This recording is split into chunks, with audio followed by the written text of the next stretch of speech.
It looks pretty peaceful, but Puget Sound is a noisy place. Very noisy.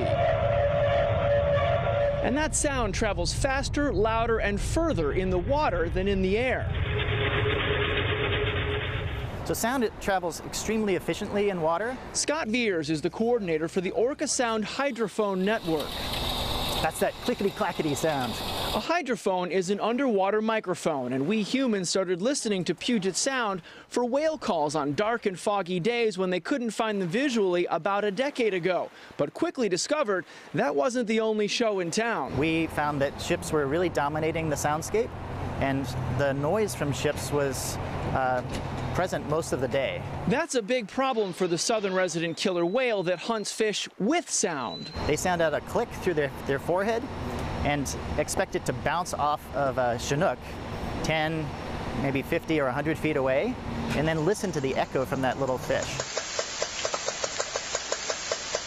And from the 20 to 30 giant container ships that enter Puget Sound daily to the more regular ferries that go back and forth, that's that clickety-clackety sound. Many make noise louder and at the same pitch the whales use to hunt.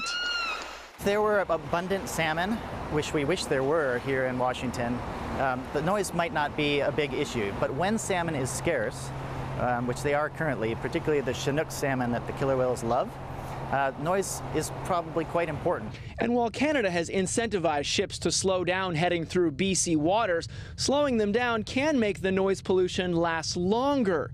And while the U.S. Navy has pioneered ship quieting technology decades ago, many of the private shipping fleet has yet to bother to catch up.